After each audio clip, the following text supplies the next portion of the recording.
Assalamualaikum warahmatullahi wabarakatuh. Bismillahirrahmanirrahim. Innal hamdalillah nahmaduhu wa nasta'inuhu wa nastaghfiruh. Wa na'udzu billahi min shururi anfusina wa min sayyiati a'malina. May yahdihillahu fala mudilla lahu wa may yudlil fala hadiya lahu. Asyhadu an la ilaha illallah wahdahu la syarika lahu wa asyhadu anna Muhammadan abduhu wa rasuluh. Allahumma salli ala sayyidina Muhammad wa ala ali sayyidina Muhammad. Bisir wa la tu'sir bitammim bil khair. Rabbi shrah li sadri wa yassir li amri wa hlul 'uqdatam min lisani yafqahu qawli. Allahumma iftah 'alaina hikmataka wa ansur 'alaina min khazain rahmatika ya arhamar rahimin. Wallahu alladhi la ilaha illa huwa 'alimul ghaibi wasyahadah huwa ar-rahmanur rahim. Wallahu alladhi la ilaha illa huwal malikul quddus al-malikul quddus as-salamul mu'minul muhaiminul azizul jabbarul mutakabbir. Subhanallahi 'amma yushrikun. Wallahul khaliqul bari'ul musawwir lahul asmaul husna. Yusabbihu lahu ma fis samawati wal ardh wa huwal azizul hakim. Wala hawla wala quwwata illa billahil aliyyil azim. Wala manja minallah illa ilaih, amma ba'd. Ayuhal mu'minun ittaqullah. Usikum wa iyaya bittaqwallah faqad fazal muttaqun. Sedang jemaah yang dimuliakan Allah Subhanahu wa taala, mudah-mudahan kita semua tergolong dalam golongan hamba-hambanya yang benar-benar bersyukur. Amin ya rabbal alamin. Alhamdulillah, syukur pada Allah Subhanahu wa taala pada malam yang penuh barakah ni. Allah pilih kita semua untuk berada dalam suasana ketaatan, untuk duduk di dalam Raudhah min Riyadhil Jannah, taman-taman syurga. Kita duduk dalam taman syurga ni jemaah sekalian, seumpama kita duduk dalam syurga. Kerana taman dinisbahkan di dalam, kalau laman tu di luar. Dan majlis ilmu ni memang Nabi SAW isbatkan kepada Raudhah, ini taman syurga sebagaimana kita faham di Masjid Nabawi. Raudhah yang mana semua nak masuk, antara makam Nabi SAW dan mihrab Nabi itu berebut nak masuk. Dan mana yang mana dimaklumkan yang terbaru ini nak masuk hanya setahun sekali, ataupun setahun sekali masuk. Kalau tahun ini pergi umrah 3, 4, 5 kali masuk sekali. Tapi kalau pakai visa turis lah, kalau pakai visa umrah tu lain kira pula. Namun biasa kebanyakan ambil visa turis sebab dia punya expiry date dia panjang. Jadi kita boleh pergi ulang lagi. Tapi nak bagi tahu dia susah nak masuk taman syurga. Apatah lagi nak masuk syurga, lagi susah. Masuk taman syurga tu Allah dah disebahkan kat sana. Dalam banyak-banyak undang-undang yang masih melekat setelah habisnya pasca Covid di hari, undang-undang yang masih dikekalkan di Raudhah lah, masuk kena guna apps. Dulu tak masuk, tak pakai. Sebelum Covid tak ada tu. Dulu sebelum Covid masuk kita main nombor lagi. Get set go kata dia tu. Kumpul lah, buka kali, seru, hantar. Tapi sekarang dah, sekarang tunjuk mana apps. Kena booking. Tapi canggih lah apps yang boleh kita untuk milion orang. Canggih musuh dia panggil. Kita dah fikir kenapa lah masih dikekalkan. Dan nak pula nak ayai zaman ni kan patut je bagi lah. Macam tu lah. Mana nak kiamat ni bagi lah. Nak kira apa. Rupanya memang sekalian nak bagi kita sedar dan faham. Bila kita renung minta tunjuk ke Allah. Dia kalau pergi sana ni mas sekalian, pergi umrah kan, pergi Haramain ni, minta hikmah. Ilmu amal kita senang dapat. Beramal memang sah-sah lah, ganjaran berganda-ganda. Ilmu macam-macam ilmu kita dapat kat sana, mutawih cerita sirah tu, cerita kisah ni. Tapi satu benda yang kita kena minta, hikmah. Isra' Mi'raj ni nak sampai ni, nanti tengok apa yang dimasukkan dalam dada Nabi. Ilmu dan hikmah. Ilmah wa hikmah. Dan sudah pasti hikmah berserta ilmu. Berserta ilmu. Tanpa ilmu tak ada hikmah. Hikmah ni apa? Kebijaksanaan. Faham kita lebih dalam, yang membawa kita kepada kenikmatan, kepada suatu amalan. Contoh dapat hikmah solat, maka kita akan jaga solat. Dapat hikmah datang masjid, imarahkan masjid. Semua orang tahu ilmu datang masjid, tapi hikmah belum tentu tahu. Hikmah duduk majlis ilmu, semua orang tahu, malah tahu majlis ilmu, tapi hikmah tu belum tentu tahu. Jadi kat sana minta tempat yang memang ambil peluang untuk minta hikmah. Dan juga samalah di rumah Allah. Siapa yang selalu datang rumah Allah istiqamah dan ambil masa lama iktikaf, dia kalau nak ambil masa lama siang iktikaf susah, sebab siang kita nak pergi kerja. Subuh tu, kalau sekarang dah lambat subuh lagi dah, berdebar dah hati ni, lambat ni. Tapi waktu yang kita boleh bagi lama masa ni lah, maghrib isyak. Nak pula maghrib isyak ni pula waktu permulaan hari. Permulaan hari bagi orang Islam. Ni hikmah juga ni. Ramai orang tahu tapi tak memahami. Kalau dia faham, dia jaga permulaan hari. Maghrib isyak ni antara, kalau boleh disebabkan dari segi tenaga tu, maghrib isyak ni waktu fresh. Kita dah penat-penat letih balik kerja asar tu, balik letih lah. Patut kita kena lawan keletihan tu, lawan datang dan iktikaf lama sikit, sebab kita dah lama kat luar. Dia tak boleh datang masjid celup-celup lah. Dia tak boleh, dia main celup-celup tak jadi. Sebab tu ada iktikaf tu. Apa dapat? Fa'asa ulaika ayyakunu minal muhtadin. Ni surah Innama ya'muru masajid Allah. Ramai orang tahu tapi tak faham. Hidup sekarang nak hilangkan debar lah, takut lah Ustaz aku jadi ke depan. Tahulah cara datang masjid. Sebab apa? Siapa datang masjid, Allah hilangkan takut. Lam yakhsha illallah. Allah cabut pasal takut dalam diri. Tak cukup dengan itu, Allah bagi pula fa'asa ulaika ayyakunu minal muhtadin. Bagi pula petunjuk, hikmah. Duduk iktikaf, dengar majlis ilmu. Sambil itu nampak macam tak ada kaitan dengan urusan kita kat luar sana. Sebenarnya kita duduk di sini, urusan kita di sana sedang diaturkan oleh Allah Ta'ala. Allah hantar malaikat.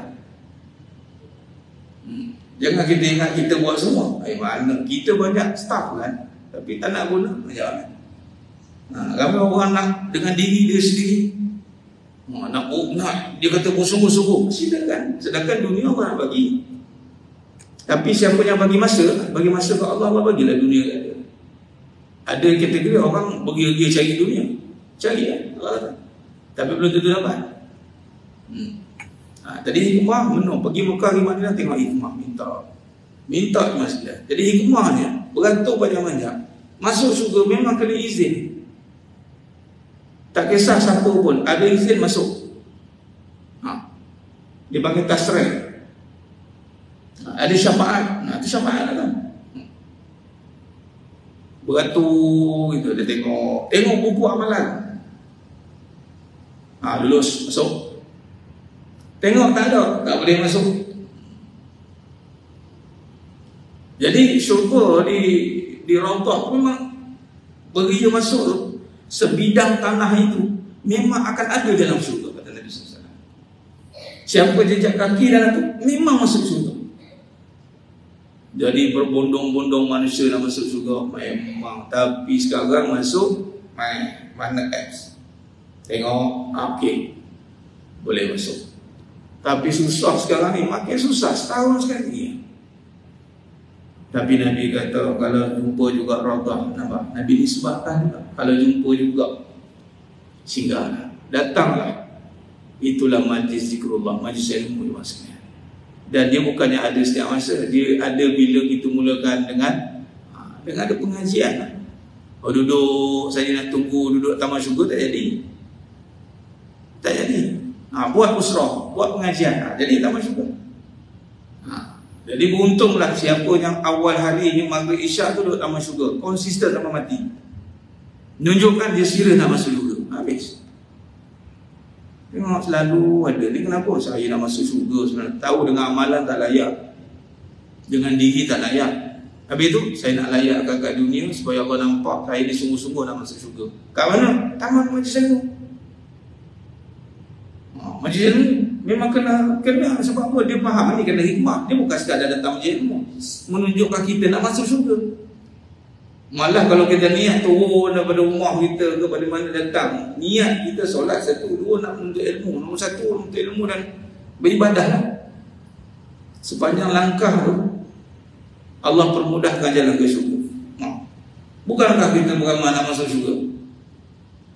Ini menunjukkan kita akan nampak siapa beramal faham tak faham, dengan faham atau tidak. Kalau dia faham, dia akan jadi orang cerdik. Dia akan jaga waktu-waktu yang penting. Maghrib isyak ni tak panjang, sejam lebih, kurang lebih. Nak dibanding waktu lain yang kita banyak kat luar sana, kita takkan boleh spend time dengan Allah Ta'ala solid 1 hour straight di rumah Allah. Tak boleh. Melainkan ada program ataupun ada majlis qiyamul lail ke, ataupun kita sendiri itikaf datang majlis duduk. Tapi siang lagi takkan berlaku, melainkan kita memang nak buat lah. Tapi tunggulah nanti bulan Ramadan ni memang itikaf ramai lah. Tak tahu nak pergi mana hala. Zuhur nanti nampak dah banyak syuhada nanti. Para syuhada bergelimpangan dekat masjid kan. Itu dengan rela hati datang masjid. Tapi itulah jemaah sekalian, datang usahakan letakkan diri dan beruntunglah Allah pilih. Bukan senang, bukan senang. Nak jadi kelaziman, nak mulazamah, nak melazimi imarah rumah Allah dengan kita dirikan solat dan imarah majlis. Bukan senang. Tanpa perlu ada apa-apa event penting. Dan kita dah nampak bahawa solat dan ilmu itu dah penting. Tinggal lagi waktu-waktu ketika ada didatangkan dengan tuan-tuan guru yang hebat kita yang dah steady, yang dah konsisten, dia maintain lah. Sebab dia memang daily life dia dah jadi rutin, dia dah jadi wirid hidup dia, wirid dia dah jadi rutin. Bila jadi rutin, jadi sebati. Bila jadi sebati, barulah pahala tu betul-betul solid sebenarnya. Jadi sedang jemaahnya mulakan ta'ala. Jadi itu adalah pesanan yang penting untuk kita tanamkan dalam diri kita, bahawasanya kita kena letakkan waktu awal waktu kita ni maghrib isyak, kita kena reserve untuk develop balik kita punya energy, kita punya fokus. Sebab tu datang ni hikmah begitu mas, hikmah datang. Apatah lagi di kita ada imarah majlis ilmu pula, alhamdulillah, lagi bagus, lagi bagus pula, alhamdulillah. Jemaah yang muliakan Allah Ta'ala, khair. Dalam perbahasan syarah kitab Sifat 20 yang kita bawakan, yang perbahasan kita, yang ini karangan Tuan Guru Dr. Nik Muhammad Syukri Nik Wan Hafizahullah Ta'ala alaih. Mudah-mudahan Allah rahmati beliau, seluruh keluarga keturunan beliau ditempatkan di kalangan orang beriman dan memasukkan syurga tanpa hisab. Amin ya rabbal alamin. Dan juga kepada semua yang menusuri pengajian ini, insya-Allah kita merujuk pada kitab perbahasan beliau. Beliau adalah guru saya dan beliau ketua jabatan Usuluddin di Universiti Sultan Al Shah, dan diberikan izin lah untuk menyampaikan kajian beliau ni. Sambil itu saya kaitkan sekali dengan syarah hakikat kehidupan. Dia sekali seiring dia lah. Dan kita bincangkan apa yang dari sudut pandang beliau dalam qalam musannif, kata-kata penulis, kata penulis.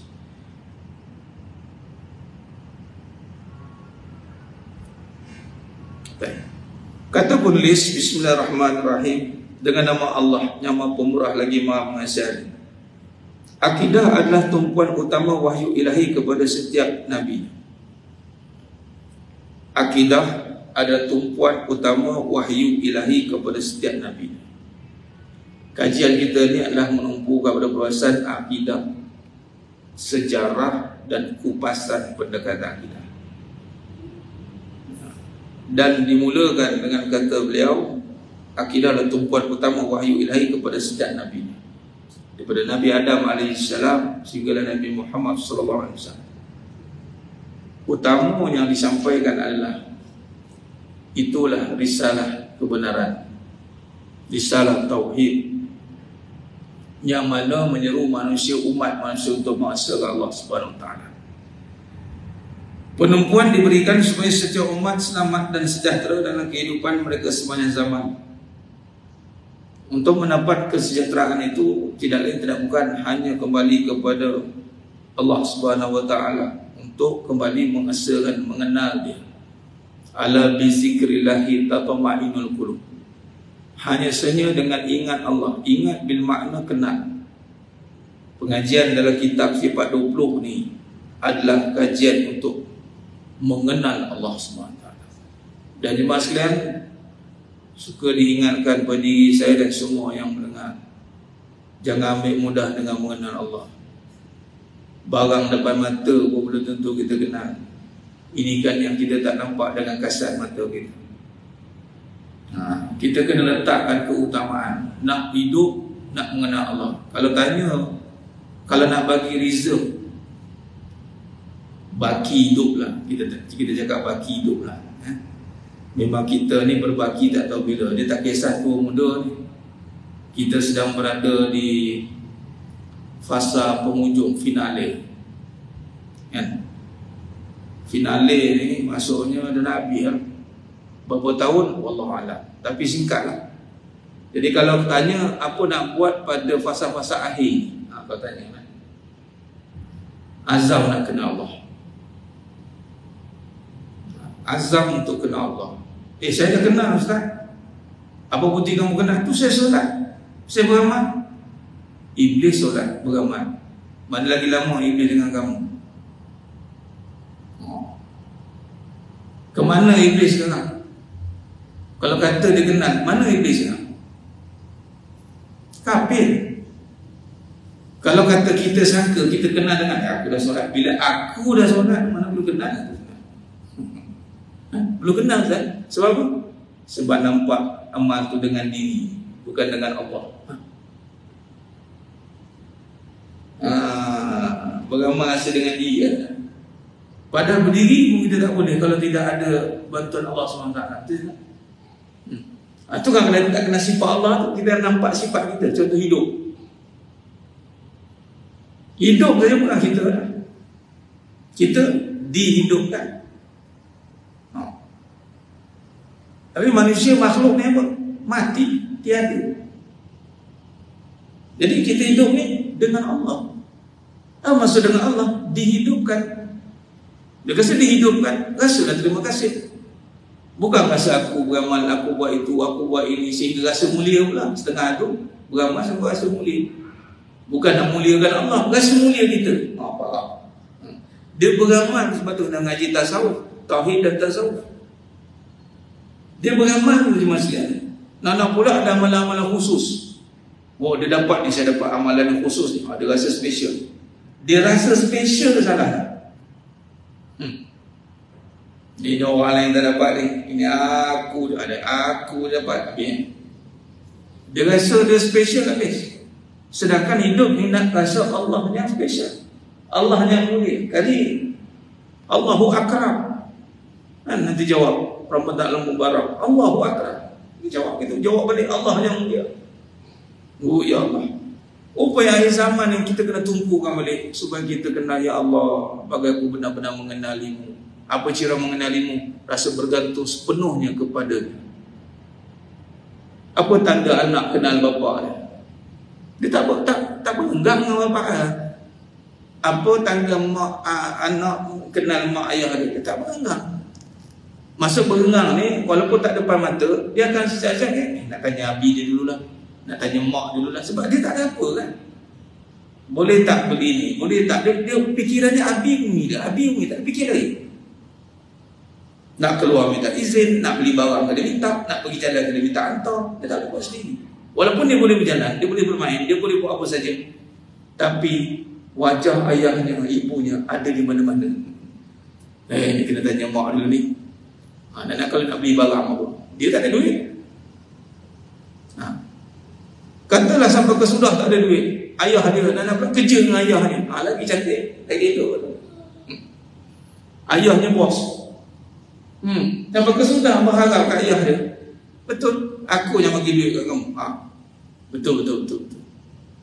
Dan kalau kita nampak semuanya itu datang daripada Allah Ta'ala, ciri orang yang mengenal Allah Ta'ala, dia tidak akan terlepas wala manja minallah illa ilaih. Itu yang saya dapat, saya selalu baca mukadimah ni, silsilah dapat daripada mantan mufti Negeri Sembilan, Datuk Dr. Yusof Sebut Samahah, Datuk Dr. Yusof, ketika saya sebelum just nice, sehari sebelum COVID, PKP close down, total close down lah, total lockdown, besoknya lockdown. Saya tanya, saya bersama dengan sahabat saya dan tolong bawakan antara sahabat saya ni bawa jumpa. Kita pun minta, kita jumpa dengan orang alim ni, dua benda. Pertama minta doa, kedua minta nasihat ataupun ilmu ni. Minta doa, doakan saya, minta doa. Minta nasihat apa ketua ilmu bila jadi mufti ni bukan senang. Saya cakap soalan saya, Tok, ada apa-apa malam ke? Nak beramal jadi mufti bukan senang. Nak mikir fatwa lah, masalah, dia diam betul, dia suruh amalkan. Itulah kalimah hauqalah pada hadis Nabi SAW, la haula wala quwwata illa billahil aliyyil azim. Sambung, wala manja minallah, waw lam alif mim nun jim alif, wala manja minallah illa ilaih alif lam yaha, wala manja minallah illa ilaih. Maksudnya bila-bila masa di mana-mana. Apa maksudnya? Tidak boleh tidak lari daripada Allah, kena dengan Allah. We have no choice. Kita tak ada peluang lain. Kalau kita rasa kita boleh sesat-sesat dengan kita, belum kenal. Kan saya berusaha. Memanglah kita berusaha. Macam anak tadi lah konsep dia. Anak tu memang dia boleh buat apa dia nak, tapi dia tidak boleh buat without permission. Dia tak boleh buat sesuka hati dia. Apa sahaja yang dia nak buat, mesti dia kena dapat permission, minta izin. Silap hari bulan, kalau ayah dia tahu buat benda belakang-belakang, kemudian tak setuju, putih mata anak tu. Abah tak setuju. Ada satu viral tu, dia masuk mentor budak viral kot, lelaki tu, dia nak buat surprise dengan mak dia, pergi buat uji bakat mentor, tak beritahu mak dia, pergi uji bakat, dapat. Kau nak buat surprise lah, kau mak dapat mentor ni, kau jangan nak mengada, jangan masuk. Okey, tengah lah on the spot. Okey, tak jadi. Okey, budak lelaki, baguslah, taat. Kau jangan terus masuk, kau belajar dulu, jangan apa ni, mak dan baby kau dah telefon kan. Ya, okey mak. Bayangkan. Maknanya begitu je mas sekalian. Jadi penumpuan diberikan supaya mereka umat selamat sejahtera dalam kehidupan sepanjang zaman. Kita nak selamat sepanjang zaman hidup kita, nak selamat dengan Allah.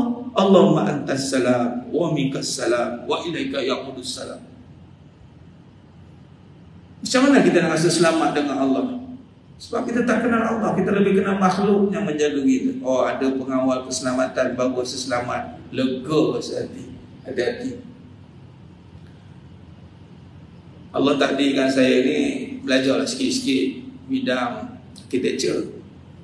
Setakat arkitek-arkitek yang tersohor ni, dalam dan luar negara, mereka memang kurang berminat dengan garden konsep ni. Garden. Tak ada pasang grill. Tengok design architecture ni. Kalau pasang grill tu, dia peningnya serabut dah. Melanggar etika design. Kalau nak design grill pun kena design juga macam itu. Itu satulah. Dari segi neighborhood pun agak, sebab kita desain rumah yang bagus ni dia kena mesra neighborhood. Itu konsep kita desain rumah. Kalau divide macam Putrajaya tu okey, dia divide dengan pokok-pokok. Dia kena rumah kena macam itu konsep. Tapi ialah dengan keadaan sekarang, nak ceritanya selamat, tak salah nak ada security kerja dia kan. Tapi rasa selamat bila ada dia. Lega hati. Dia pun tidur. Nasib balik. Kita yang paling banyak keluar, paling banyak masuk. Paling banyak keluar, paling masuk. Kadang balik malam. Kita tengok dia pun macam itu. Anda jaga macam mana?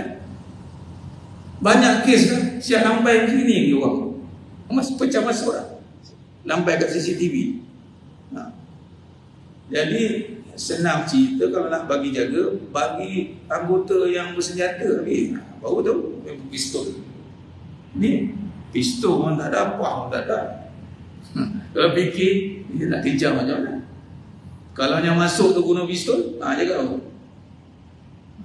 Dia boleh tengok lah, jaga, tengok macam ini macam keadaan yang tidak sepatutnya berlaku, dia boleh lakau. Tapi kadang dia pun manusia, dia pun lemah. Tu nak selamat sejahtera, itu nak tak nak mesti kita berpaut dengan Allah SWT yang maha hidup, yang maha melihat. Anak-anak kita sebagai contoh, depan mata kita, kita bolehlah rasa selamat dia. Kita tengok pandang, jangan main tu, menjatuh ni terang. Nanti dah kalau dia tak ada depan kita, siapa nak jaga?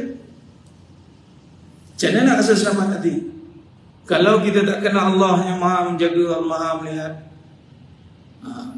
Tapi ramai orang tahu tapi tidak faham. Sebab tu sifat Allah ni bukan hafal. Tidak ditanya nanti soalan kubur tu, tapi ditanya siapa Tuhan kamu tu. Memanglah tak ditanya apa sifat Allah yang pertama, kedua, ketiga. Tapi dia tanya man rabbuka. Itu nak jawab nanti, adakah hidup kita ni sejahtera dan selamat apabila kita dah menjiwai sifat Allah itu. Memang syariat manusia jaga, tapi kita lebih yakin Allah yang menjaga. Sebagaimana kisah semua dengan Nabi Sulaiman alaihissalam. Masyhur kisah. Nabi Sulaiman alaihissalam itu kerajaannya mulkan la yang bagi li ahadi min ba'di. Kaya raya di masa dia. Kalau kita bekerja dengan orang yang duit banyak, jenis cop duit pula tu. Apa kerja dia tu? Kerja dia cop duit, hilang duit. Hilang duit. Tak habis duit, tak habis. Kita confident dah. Tapi semua tidak. Ketika Nabi Sulaiman AS minta untuk takbir urus, makan, minum semua, makanan semua, baginya roti, tak dimakan semua tu. Separuh simpan. Apa hal kamu simpan separuh? Besok kau nak bagi. Semua kata apa? Aku takut kau lupa. Manusia lemah. Selama ini yang jaga semua Allah. Direct Allah jaga. Tak ada perantara. Cuba tengok binatang. Sebab tu Allah suruh tengok binatang. Tengok binatang yang melata. Wa ma min dabbatin fil ardi illa 'ala Allahi rizquha. Tengok binatang yang melata. Tak ada lagi binatang yang penyandar tak dapat makanan. Tak ada lagi. Penyandar. Kenapa kucing payah makan sekarang? Tak ada. Siapa orang berbesar hati nak bagi makanan kucing. Kucing tak fikirkan makanan dia, kita fikirkan buat kilang kucing. Friskies lah, Whiskeys lah, apa-apa makanan yang kita tolong buat tu dia. Ada kucing mikirkan makanan dia? Tak ada. Patutnya kita tak payah pernah-pernah nak buat makanan kucing. Harimau ada mikir sekali makan. Kau tengok kat zoo, kalau kita tengok kat zoo makan dia, kita kata, kalau aku nak bagi dia makan ni, bahasa Perak kata tumpuk yuk. Bukan seekor, 10 ekor sekali makan ayam. Kena ada Maybank Foundation, nak kena bayar si Pak Belang nak makan. Ada kita fikir kan, harimau apa lah nasi harimau kat hutan sekarang ni. Tuan-tuan tak risau harimau makan apa kat hutan sekarang. Kat hutan belantara tu, tak apa ada dalam tu. Kita tak risau ke dah binatang mati ke apa ke. Pokok-pokok, tuan-tuan tengok pokok-pokok. Ada kita fikir siram ke tidak. Pokok-pokok kat bukit sana. Jangan kata sana, pasu depan rumah kita mati pokok. Kita tukang jaga mati. Allah SWT jaga, sejahtera dia tengok. Kembang elok. Saya masuk kawasan sini, Allah, rimbu dia kata. Mana ada orang siram pokok? Adalah kadang-kadang kan. Tapi kalau dah besar panjang macam itu pokok, mana ada disiram ke tak? Berapa air nak makan nak siram pokok tu? Tak ada, hujan tu pun sekali basah, selesai. Tengok. Itu maknanya akidah sejahtera. Tu sejahtera, tu tumpuan tu. Sebab tu bila sejahtera ni umat, barulah beramal dengan aman. Beramal tu aman ni. Ni kadang beramal pun tak aman. Bila solat juga kan. Tapi air ni macam worry juga. Air pun worry juga. You punya worry itu, risau itu bukan sebab you tak beramal, tapi you tidak mengenal. Kadang ada macam itu datang. Amalan ni kalau kita lihat 10 tahun selepas hijrah 13 tahun Nabi di Madinah. Sirah mencatatkan bahawa Nabi Muhammad SAW selama 13 tahun berada di kota Mekah. Semata-mata nama tu akidah tengah. Kalau divide by 2, lebihnya 13 tahun, lebih 3 tahun di Mekah adalah tauhid.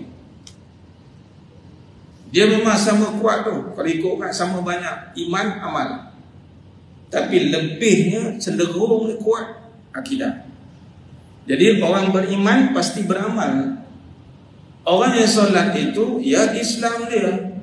Islam dia itu sehingga dia rasa sejahtera ketika solat. Allahu Akbar. Allah lega dengan solat ni. Allah. Ada orang solat pun tak lega juga. Patutnya solat tu lega. Dia tak ada istilah bila Allah nak tolong. Tak, dengan solat Allah tolong. Wasta'inu bis-sabri was-salat. Minta tolonglah dengan sabar dan solat. Sabar tu kenal Allah. Solat tu buatlah suruhan Allah. Kenal dan beramal. Kenal dan beramal. Kalau kamu benar-benar kenal, kamu beramal. Kalau kamu beramal, pastikan kamu mengenal. Kerana ada orang beramal, ikut-ikut saja, taklid. Orang yang solat, dia solat. Orang yang puasa, dia puasa. Betul lah, baguslah. Tapi bila dia kenal, dia solat dengan penerimaan hatinya yang sejahtera. Sebab apa? Sebab dia dah yakin bertuhankan Allah yang Maha Kaya. Dia datang, memang dia willing untuk solat, dia willing. Sebab dia telah dijaga oleh Allah yang Maha Hidup, tak mati-mati, yang Maha Melihat. Nampak? Ketika ditanya almarhum Muhammad Ali, peninju heavyweight dunia, kita search conversation, ditanya di mana dah, CNN ke apa, who is your bodyguard? Kita cek Muhammad Ali dalam satu conference ke ataupun apa, dia ditanya oleh interviewer tu, who is your bodyguard? Tahu Muhammad Ali jawab apa? My bodyguard is can see but no eyes, can hear but no ears. My bodyguard is your bodyguard. See, dia nak pakai bodyguard, bodyguard pakai dia. Dia nombor orang. Siapa lagi mana pernah kalah 5 kali ke silap kalau baca dia punya ni. Jadi rasakan, bayangkan dia. Sebab tu Allah muliakan dia ketika dia meninggal. Satu dunia bagi respect. Satu dunia bagi respect. Sebab apa? Dia berani buat satu pengakuan, confession di tengah-tengah masyarakat dunia.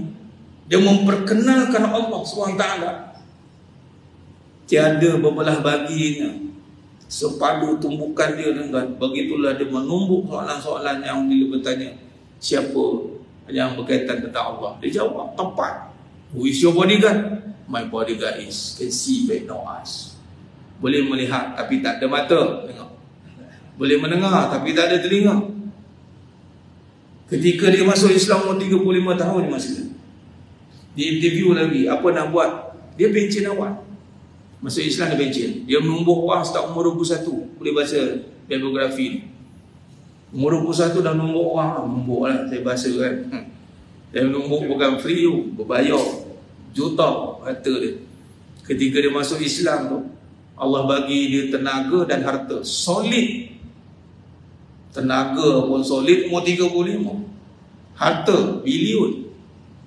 Tapi ketika tu dia tidak lalai untuk memperkenalkan Allah kepada umat.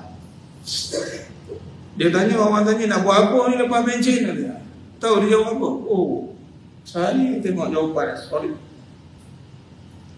Dia jawab apa? Ready to meet God. Umur 35. Kalau ikut tanya tu dia jawab macam ni, saya bencin ni, saya akan buat training center, saya akan buat team, saya akan develop macam-macam kan. Tapi dia jawab, bersiap sedia jumpa Allah. Memang betul-betul tuan, Allah panggil dia keadaan dia bersedia. Allah isyarat lah. Belum kan? Saya bagi isyarat. Saya telajar. Baik.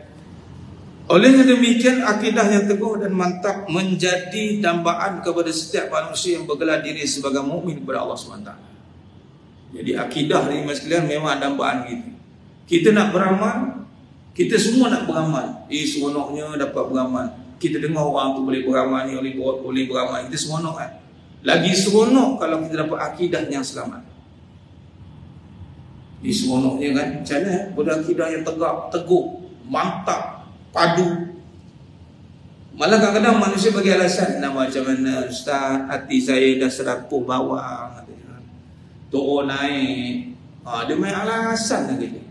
Memanglah kita punya iman turun naik senipis bawang, tapi Allah bagi tugas dekat kita untuk jaga iman agar turun naik, naik, turun naik, naik, naik, turun naik, naik, naik, naik. Macam itu.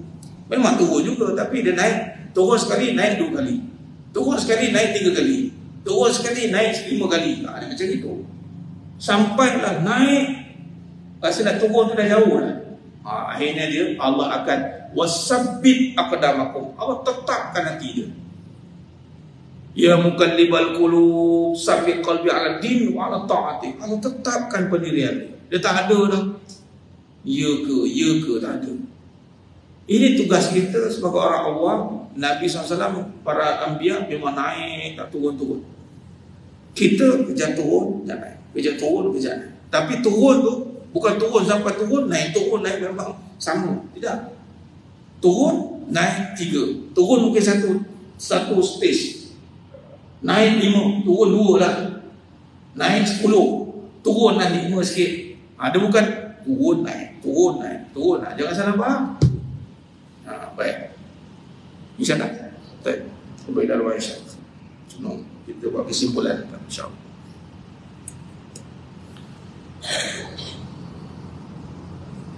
Astagfirullahaladzim.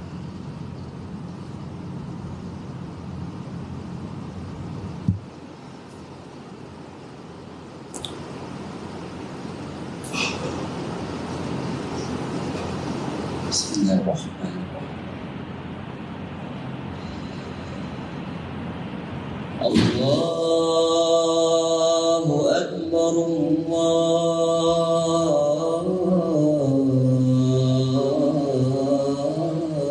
Akbar, Allahu Akbar,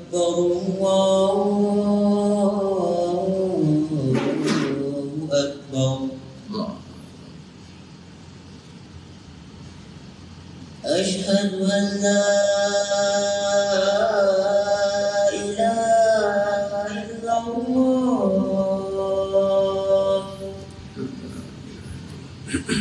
Asyhadu an la ilaha illallah.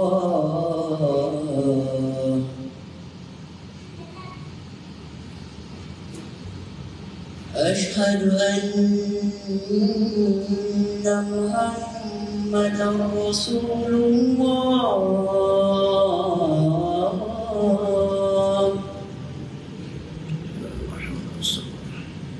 أشهد أن محمدا رسول الله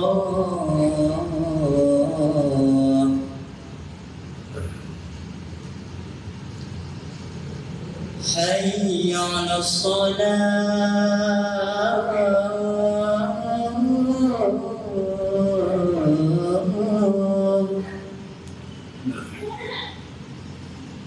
حي على الصلاة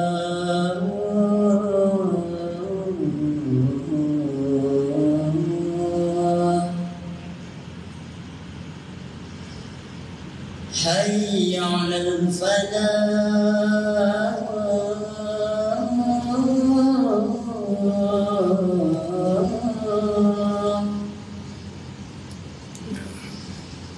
حي على الفلاح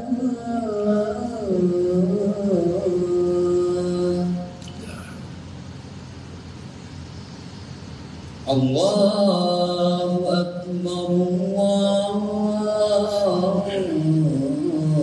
أكبر لا إله إلا الله لا إله إلا الله الله رب العالمين والصلاة على سيدنا وبعض مقام إنك لا تؤمن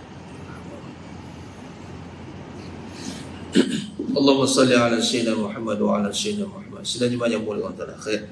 Kita buat kesimpulan pada perbahasan kita pada malam yang berkah. Kita masih membincangkan pada rujukan kitab Kajian Sifat 20 Sejarah dan Kupasan Pendekatan Akidah. Dan kita masih membincangkan kata penulis qala musannif, yakni Tuan Guru Dr. Nik Muhammad Syukri Ni'wan hafizahullah taala. Kita ini mensyarahkan membincangkan perbahasan tentang sifat 20 Ummul Barahim, induk pada sifat 20, dan membincangkan tentang sejarah akidah dan pendekatan-pendekatan perbahasan akidah. Dan kita sedang bincangkan mukadimah dia, kata qala musannif. Dia sambung sikit untuk kita buat kesimpulan. Kata beliau, akidah adalah kunci kebahagiaan seorang hamba Allah SWT di dunia dan akhirat. Tanpa akidah yang benar, tepat dan jelas, segala amalan yang dilakukan tidak akan diterima oleh Allah SWT.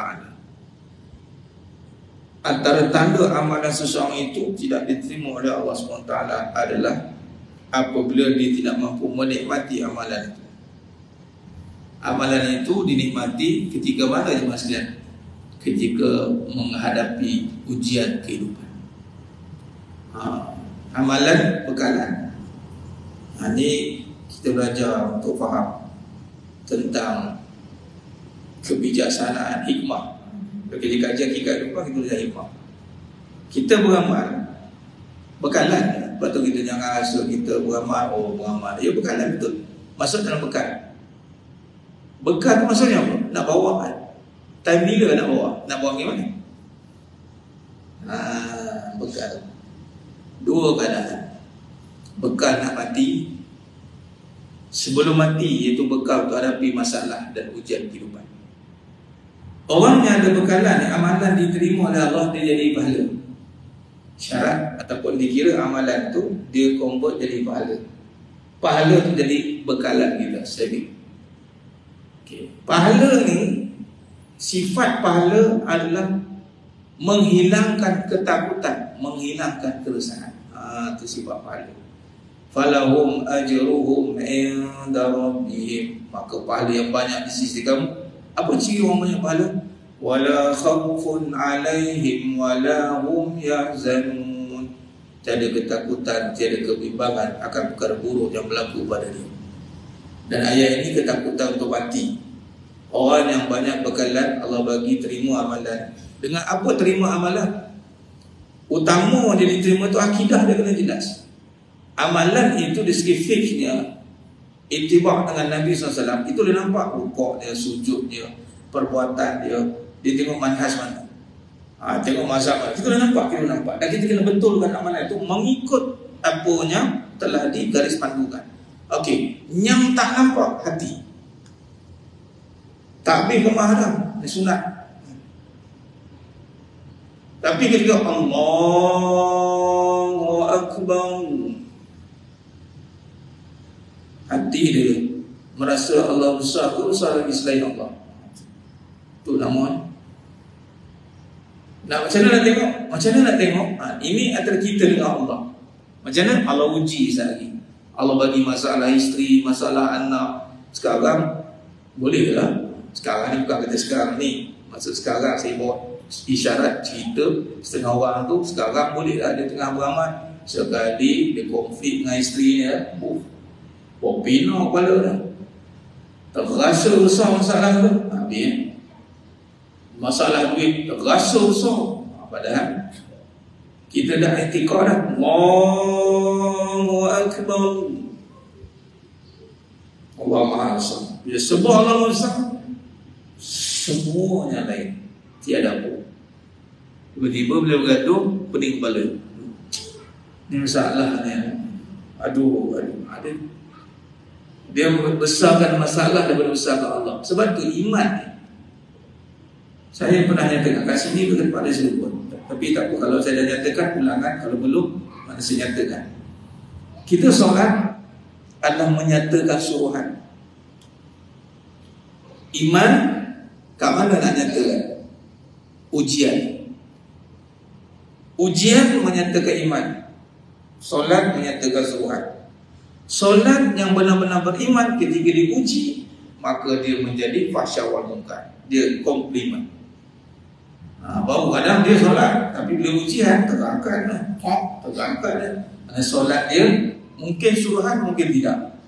Di situ kita akan identify. Selama dia solat sebab apa? Bila datang ujian dia, mulut tak jaga, mata macam-macam lah. Diri dia, perilaku dia tak terkawal, out of control. Hati-hati. Ni siapa yang akan uji? Allah. Sebab tu kita takut. Mantapkan iman, betulkan pengajian, kena Allah. Sebab imbang nanti kita sangka kita beramal betul lah. So kalau datang ujian, zaman sekarang takut nak tengok. Kadang dia boleh tulisan, ya Allah, Nabi dah kata dah, falyaqul khairan aw liyasmut. Nabi kata apa? Kalau siapa beriman dengan Allah dan hari akhirat, tolong jaga perkataan. Cakap benda baik atau diam. Dia boleh tahan. Kalau boleh tahan, orang beriman. Dia tak nak kata. Kau tak nak kata apa-apa? Wallahualam. Aku tak tahu nak kata apa. Wallahualam. Ini ujian. Jadi amalan kita terima bila akidah kita mantap. Jadi benar, tempat dan jelas. Dan kesimpulan ni, tanpa akidah yang benar, amalan tidak akan diterima Allah. Ilmu akidah Islamiah merupakan ilmunya amat penting berbanding ilmu-ilmu Islam yang lain. Yang kita tengah bincang malam ni adalah ilmu akidah Islamiah, usuluddin, tauhid. Kalau kata nak wajibkan, memang boleh wajibkan. Tapi kita tak sampai setara tu lah. Melainkan waktu datang penginjau yang wajib, pastikan ada amalan yang wajib kita buat, baru dia level. Kalau datang yang wajib, tiba-tiba yang ni harus, ini sunat, ini meninggalkan yang wajib tanpa ada yang wajib, hati-hati. Ini pengajian akidah wajib al-wajib, wajib bagi segala kewajipan. Mudah-mudahan kita mampu menunaikan kewajipan dengan sebaik. Wallahualam, itu saja. Mudah-mudahan maaf pada saya ada kekurangan, terkasar kata tu kurang bicara dan penyampaian. Hanya Allah Ta'ala sajalah yang mampu menyempurnakan perbahasan itu pada malam ini. Aku qouli hadza wa sallallahu alaihi wa lakum wa bila taufiq wal hidayah. Assalamualaikum warahmatullahi wabarakatuh. Yang guna tasbih kafarah dan salam. Subhanallah. Alhamdulillah. Bismillah. Wal 'afwu lil ladzina amanu wa 'amilus salihati. Tawassul bil haqq wa tawassul. Wallahu a'lam bis-shawab.